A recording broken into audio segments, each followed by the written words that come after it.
So why didn't I name today's presentation Heartworm Prevention in You? Why did I name it Parasiticides in You? Well, for several reasons. And the one is that there's many common parasites that affect our dogs and cats, and they're both internal and external. It's not all just about heartworms. Heartworms certainly important, but there's many other important parasites that we need to pay attention to, and that really impacts when we're choosing parasiticides and how we're going to control and prevent and treat those. It really does impact that. Another reason that we want to pay attention to all parasites is that they cause disease, and just by the nature, the definition of a parasite is that they cause disease. They have a negative impact on dogs and cats, and not only their health but their well-being as well. And then we also know that parasites are zoonotic. Not all of them, but some of the parasites that affect our dogs and cats are zoonotic, meaning they pose a real and significant health risk to humans. And that's important when we think about the shelter environment, where we have dogs and cats coming into the shelter environment who may not have had any parasiticides given to them, applied to them in the past, and so their parasite burdens. And we'll take a look at some numbers to show you that. So definitely from a human health risk, the workers inside of a shelter certainly are at increased risk. And many parasites have a significant impact on the human-animal bond. Think about fleas or tapeworms and the impact, although they may not pose a significant health risk, in many cases, especially to dogs, they certainly can have a significant impact on the human-animal bond. Next slide.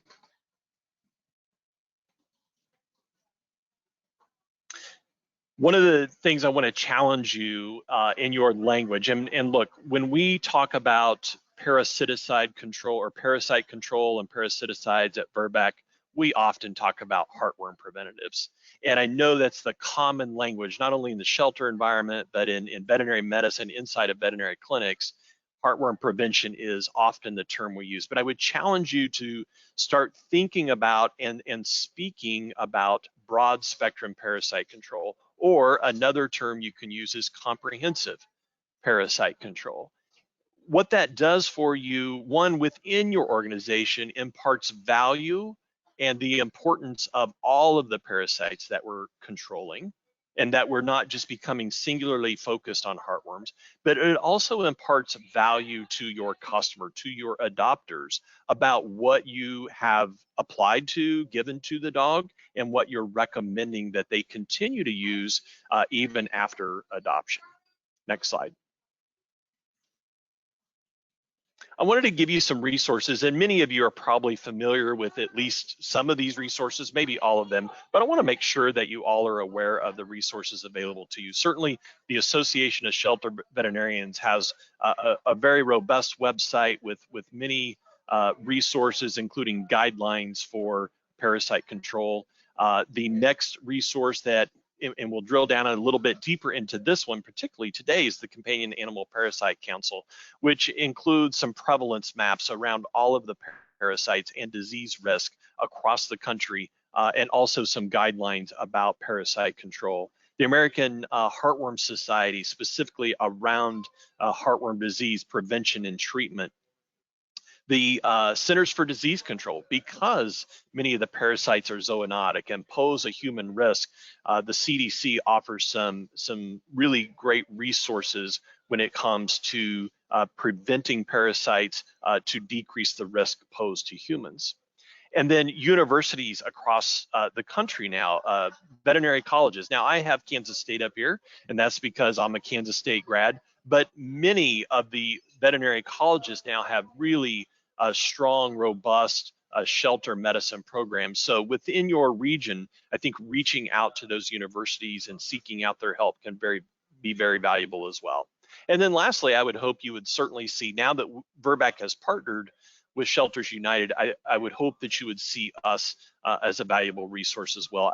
Today, again, my hope is that you'll leave here today saying that was helpful, that was educational. I learned something today that I can apply in my own shelter. And going forward, we have many resources across the country. I'm one of 10 technical service veterinarians. So within your region, and I'm happy to help you anytime. I'll share my cell number and email with you later, but don't ever hesitate to reach out to the field technical veterinary staff here at Virbac to help guide you around your parasite control. Next slide. Again, going back to the importance of intestinal parasites and thinking about broad spectrum parasite control, comprehensive parasite control. And why is that so important? Well, one of the reasons is besides the impact that hookworms, roundworms, whipworms, tapeworms have on our dogs and cats, again, they pose a significant health risk to people. And this happens in the United States. We're not talking about a third world country. We're not talking about someplace outside of the United States. These significant health issues happen right here in the United States. And again, those working in the shelter environment certainly would be at an increased risk because of the population that's coming into that shelter. And so it's important that we talk about this and that we all understand the importance of preventing this. This is the Centers for Disease Control pamphlet, PDF file that's available to help educate the pet owning public about the necessity, the importance of regular parasite control. Next slide. And again, just we're not going to get down into the details of the transmission of some of these intestinal parasites, but again, just to remind you how simple this can be, when we look at hookworms, our dogs and cats that have adult hookworm infections are passing those eggs into the environment. If we don't practice good sanitary control, which often isn't done in the home, in the yards, certainly something we need to pay close attention to in the shelter environment is the removal of feces. That can just be a really strong preventative program in and of itself. But we know that those eggs then go on to develop into larvae that then when humans are exposed to those larvae, when they have skin exposure to those larvae, largely around the hands and the feet, those larvae will penetrate through the skin and now can become infective in the person and really, again, cause some various significant health issues in people. Next slide. So let's talk about the prevalence of intestinal parasites across the country. So I'll just show you 3 different resources, a couple studies that demonstrate how common these are. Sometimes I think we take this for granted. You think about some of the parasites that are common in dogs, hookworms. We cannot see adult hookworms in dogs. You and I can't see them. We can't diagnose them without looking under the microscope. Whipworms, same way. Roundworms, yes, we can see those, but those are largely a puppyhood issue, largely. Tapeworms, yes, we can see those. So again, it's not always readily apparent to any of us how common these are just by visually inspecting our dogs. This was a study done by Dr. Little at Oklahoma State, sponsored by Elanco, looking at dog parks across the country and just simply surveying these dogs in 2 ways. 1, looking at their stool samples to see what parasites they did have, and 2, finding out from the owners if they were on any parasite control. So understand that a dog park represents owned dogs, but they don't necessarily all have the same health care or veterinary care. They're not all necessarily going to the veterinary clinic. They're all not necessarily on regular monthly broad spectrum preventative. So this really gives us a good cross section of our dog population. You can see that this study was done across the United States. So regardless of where you're attending from, you could find a dog park in this study near you that would really represent the kind of the parasites that are an issue in your region. I'll just point out, because we're going to drill down a little bit further using a couple other resources, I'll just point out that in the southeast region of this particular study, Oklahoma City and Tulsa were 2 metropolitan areas where dog parks were surveyed. So we're just going to use that as an example. Next slide shows you in this particular study what the results were. So you can see that over 20%, almost 21% of the dogs across the country had at least 1 parasite. So that's a significant number. And again, many of these dogs, these are all owned dogs, and many of these dogs are visiting the veterinary clinic regularly. You can also see, because sometimes people will say, well, maybe they surveyed dog parks that were and not a a higher socioeconomic part of town. No, these dog parks represented all socioeconomic areas of these metropolitan areas, and 85% of the parks had at least one dog with a that was positive for parasite. So it's a problem across the country, across all metros, and over 20% of the dogs. And then in the bottom three graphs, you can see how it divides out between hookworms, whipworms, and giardia. Giardia is really largely a problem across the country. Whipworms tends to be more the southeast, as does hookworms. But again, it doesn't matter what region you're in. None of them are immune to these parasites. Next slide. We'll look at a study now that was done by Dr. Adolph and team, basically trying to determine how good our diagnostics were, meaning, when we do fecal exams, how well can we figure out what the dog has for parasites. Now, these were dogs in 2 shelters in Northeast Oklahoma. So again, similar to that Oklahoma City, Tulsa dog park study that we just looked at. And these were dogs in shelters, and they had already been identified for humane euthanasia for other reasons. And so they weren't euthanized for the purposes of this study. They had already been identified for humane euthanasia and then were allowed to survey the intestinal parasite load. What did they find? Here are the results. So again, you can see that in these shelter dogs, so again, these aren't necessarily owned dogs. They might have been surrender dogs, but they also may not have been dogs that were necessarily being cared for. You can see that the parasite load is quite significant, almost 50% for hookworms, 40% for whipworms.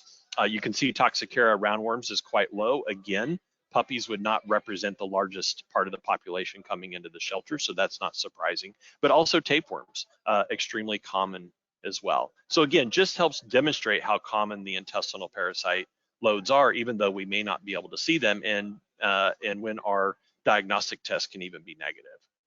Next slide.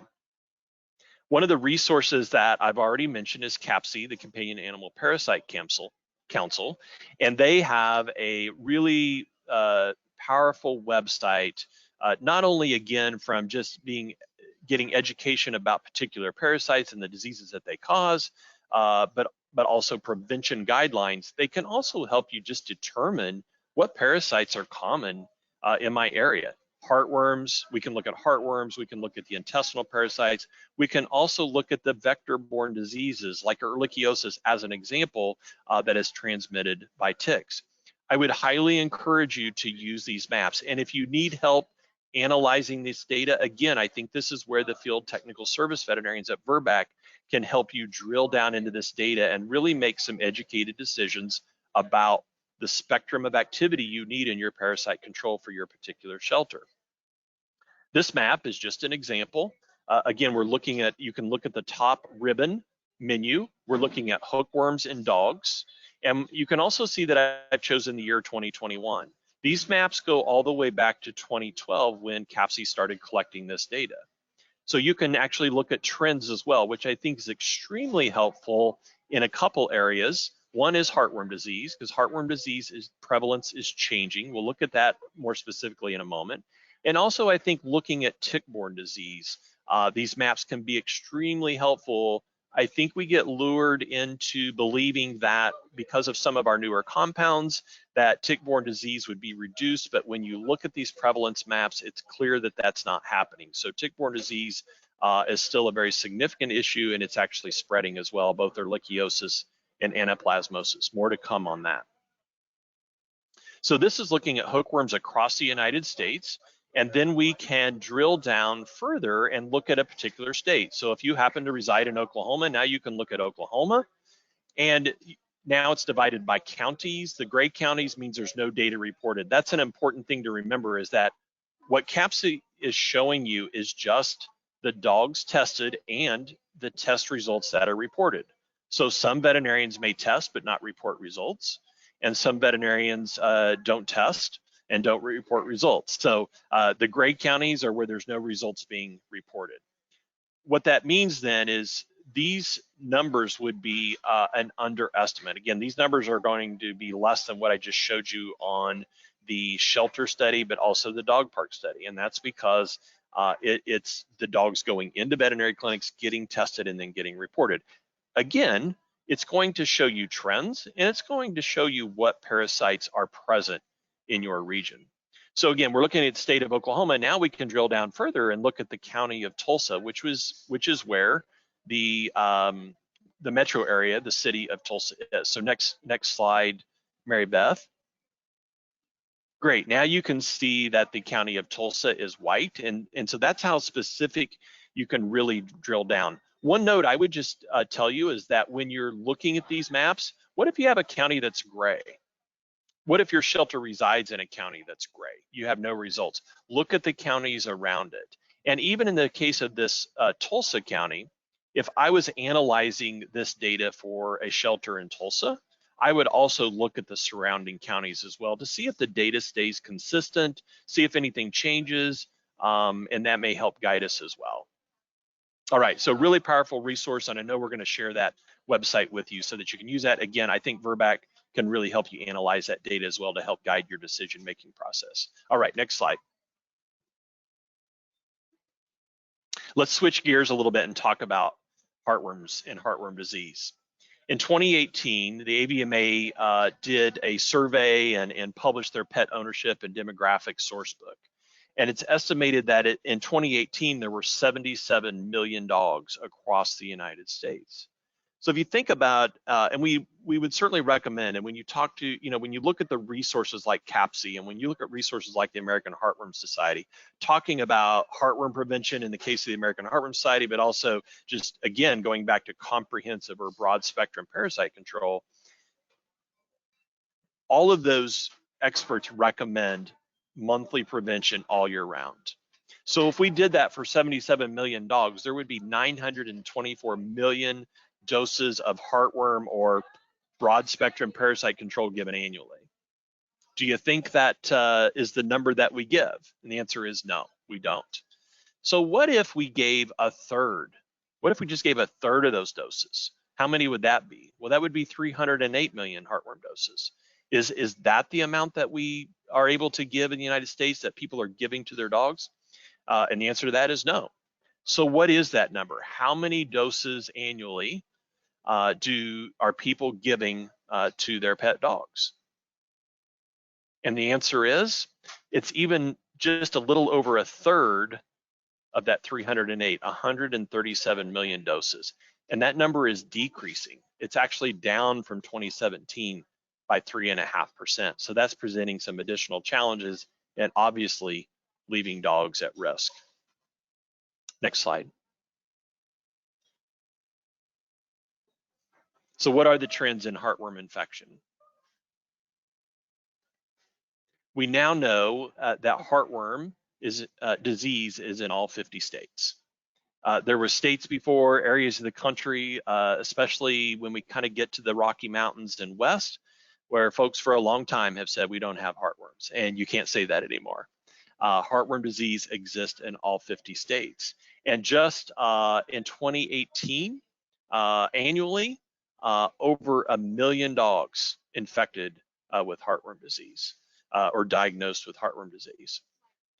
I think another thing, again, going back to broad spectrum parasite control, think about that. We don't just give heartworm prevention. When we give a heartworm preventative, we're giving broad spectrum, some broader than others, parasite control. So when we know that doses are going down and the incidence of heartworm disease is going up, we also know that dogs are not getting the intestinal parasite control as well. So they're not being, whipworms, hookworms, roundworms are not being controlled also. All right, so what about shelters? So this is from a combined survey, a cooperative survey between the American Heartworm Society and the Association of Shelter Veterinarians. And they wanted to know, or simply ask the question to the shelters, what percentage of dogs admitted to the shelter, to your shelter last year, were heartworm positive? So what were the results? In 63% of the shelters, 5% or less of the dogs were heartworm positive. 21%, 5 to 10% of the dogs were positive. 11 to 25% of the dogs positive in 9% of the shelters, and over 25%, over a fourth of the dogs, heartworm positive in 7% of the shelters. So certainly a significant problem with dogs coming into the shelters. Even that 5% certainly presents a challenge to any shelter. Next slide. So what are the challenges in compliance? And this is results of the same survey or this survey done by Dr. Pryor, why many dog owners aren't using heartworm preventatives. Only 25% of US dogs receive heartworm prevention regularly, right? So some of them are getting it part of the time, but they're not getting it regularly. They're certainly not getting it 12 months out of the year. And next click, 27% of dog owners believed they were giving heartworm preventative when in fact they were just administering a flea and tick protection. And that's been complicated by the new oral flea and tick products, because again, owners often think that they're giving a heartworm preventative. This was demonstrated in Dr. Little's study, the dog park study that we looked at just a few minutes ago. One of the questions they asked them after collecting the stool sample was, what were they giving? Well, they asked them, were they giving heartworm prevention? That was a yes or no question. And then they asked them what product they were using. And many times, as an example, now this isn't the answer they gave all the time, but in many of the cases where they said, yes, they were giving a heartworm preventative, then what were they giving? One of the products that was often referenced was Frontline Plus. As an example, we know Frontline Plus does not do anything for intestinal or heartworm disease prevention. So there's a lot of confusion with owners as well. And these are some of the challenges that we face. Next slide. And so these three barriers were identified. These are the three biggest barriers to heartworm compliance. Certainly perception of risk. Again, many areas of the country, people still believe that the risk is low. Even though heartworm disease is spreading, that word is not getting out. And it's not easy for people to see heartworm disease, right? In fact, they don't know it until their dog is sick from heartworm disease. They can't see the heartworm. They can't see that happening in the dog. And then there's concern about the side effects of the heartworm preventatives. Ease of use, it does require a prescription, and so that certainly can be a barrier for many people. And then cost, by far, is the biggest barrier to non-compliance. And so if we can help reduce that cost, we ought to see compliance increase as well. Next slide.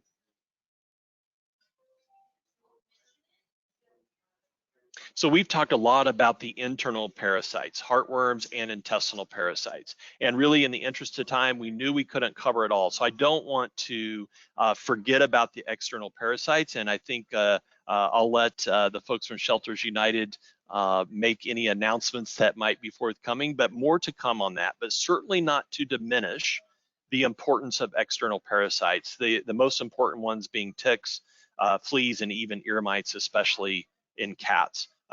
Fleas don't pose a huge risk to dogs, pose a significant risk to cats, more significant risk when it comes to disease state. And we also know that there's some zoonotic disease, cat scratch fever as an example, that fleas play a role in as well. So significant issues there. And then ticks certainly pose a huge disease risk, not only for our dogs, but also for people as well. And this is just a map from the pet parasite forecast showing the forecast for ehrlichiosis. You can see that no state is immune from ehrlichiosis, and it's certainly increasing in prevalence. So more to come on external parasites. I just didn't want you to think I was totally forgetting about that.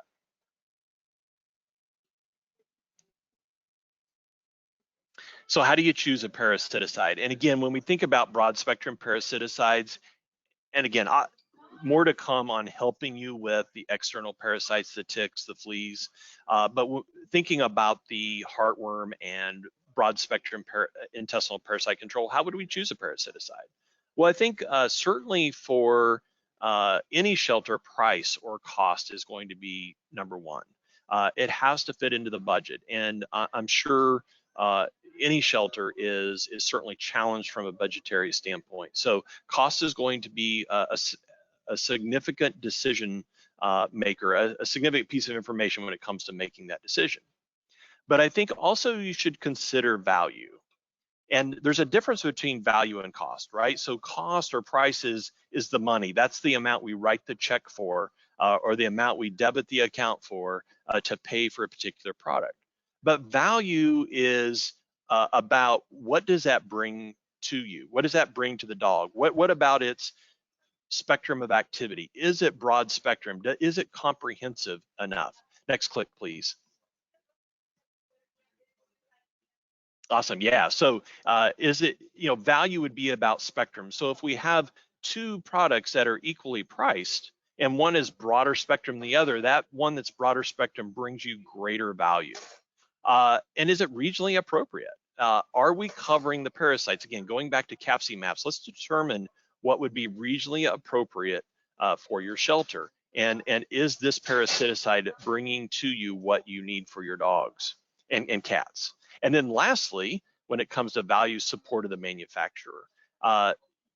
Just examples of how manufacturers can support you. I hope today is one example of how Virbac can support you from an educational standpoint. Again, I've offered to you, and I hope you'll take advantage of our ability to help you with understanding what parasites are prevalent in your region as an example. And even doing, problem solving inside your shelter, if that can be helpful as well. When it comes to guarantee of the products, Virbac products are 100% guaranteed. There's a heartworm guarantee with Virbac products. Now, some other manufacturers may have that as well, but again, we do, and we stand behind that as well. I think certainly the Every Pet Project would be another example of how Virbac supports you as well, and just brings greater value to Shelters United and its members. And then lastly, as far as choosing a parasiticide, is I believe cost and value to the adopter. So I know inside your shelter, we're not just talking about a concrete block building or a steel building. That's not the shelter. The shelter is the people inside that, and it's from the board of directors to the manager to all of the people working inside that shelter. They're people too, and I know most people working in shelters don't work there because of the money or the the wages or the salary. They're part of that mission as well, and it's part of their personal mission to be involved in animal welfare and make a difference. And so I know they care about those dogs and those cats well beyond their stay in the shelter. They care about, you all care about them once they leave your shelter. And you want to know that your adopter has a product that provides value at a cost that they can afford. And I think that should play an important role in your decision-making process as well. All right, next slide. So how can Virbac partner with you and help? Again, we believe it's our responsibility to help that, to ensure that more dogs are protected from heartworm disease, and also, control intestinal parasites, prevent intestinal parasites, protect that human-animal bond, protect the health of not only those of you who work inside the shelters, but also your adopters as well. And I think lastly, I'm going to just share with you, next slide, yeah, my email address and my cell number. Again, don't hesitate to reach out to me. I can also get you in contact with your field technical service veterinarian who might be closer to you than I am if a actual site visit might be helpful. But again, don't hesitate to reach out to me. So with that, Mariah, I just want to say thank you, and I will turn it back over to you.